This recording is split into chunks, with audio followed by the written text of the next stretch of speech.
Ladies and gentlemen, Mr. Cropper here. Just a little follow-up to the Yugoslavia video. I did that about 2 years ago. I posted it because I couldn't see a reason not to post it. I've been going through my old videos, seeing what would be useful to just throw up on the internet, because I don't have a reason not to throw it up on the internet. Because there's all these things that I want to remake, but, you know, who has the time? And if I'm not going to make money on it, I'd like to just put this stuff up. Anyways, here's a few points about Yugoslavia that, you know, I didn't get to. I guess I would have got to them if I would have done the video further along, if I would have kept going.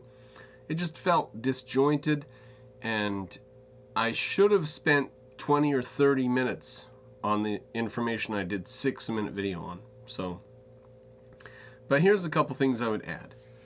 Yugoslavia in the era of Tito was separate from the USSR.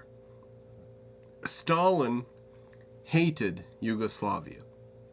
He hated their separateness and their independence. He put the battle tanks on their borders once. They were all prepared to go in. It would have been a bloodbath. Stalin would have won, I'm sure. So it's like this weird little individualism country in the midst of Soviet Russia. Now, what would that really mean? It would mean that they have to support individualism in some way. I mean, to concretize, for me to say they're an individualistic country in Soviet Russia, to concretize that would have to come down to some fact in reality. Well, one of the important facts in reality was that you could have a private company as long as it didn't employ more than 50 people, or it might have been 200 people or something like that, or 75, but there was some number fairly low. You couldn't have a really big, industry. You could just have like a factory that just made some stuff. That's all you could do. Kind of a big factory. If you were efficient, it could be kind of a big factory. Of course, in communism, you couldn't be that efficient. So their factories produce things like 30 cars a week or something like that. But with that, you couldn't get a better car than what the Yugo was the best car in the whole Soviet Union.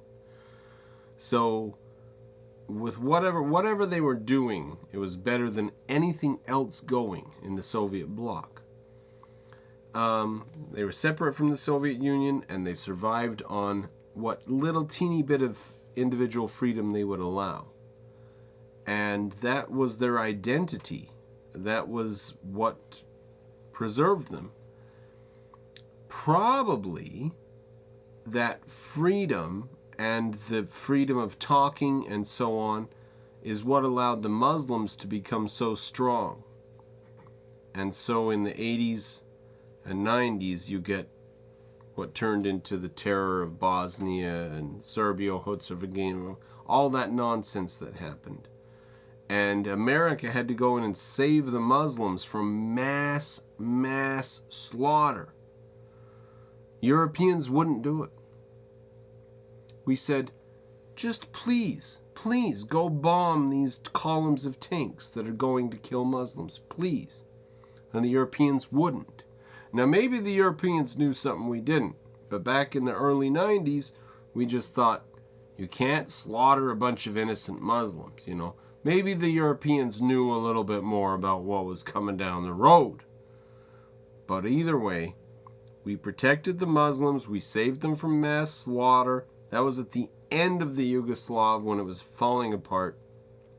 Yugoslavia began when the Ottoman Empire fell apart. The Austro-Hungarian Empire fell apart. That's where Yugoslavia came from. It was a mashed together bit. It stayed together, held together by the glue of totalitarian communism around it, until that dissipated, and then it fell apart into conflict. So, it's really, really difficult to make a coherent... You're just doing a history of a patch of land when you do the history of Yugoslavia. It's gotten... I have tried and tried for years to do unified sort of view of it. But anyways, there's the best notes I did on the earlier part. The two salient points I can get from the later part of the history. I could go into details. I'm sure someday I will if I live long enough. Because I love the history of Russia and Soviet Union and stuff. But you gotta be able to put it together into a coherent statement. And Yugoslavia is such a shattered story. But there we are, a couple more points. Separate from the USSR, they survived on little teeny modicums of freedom. Hope you enjoyed these tidbits.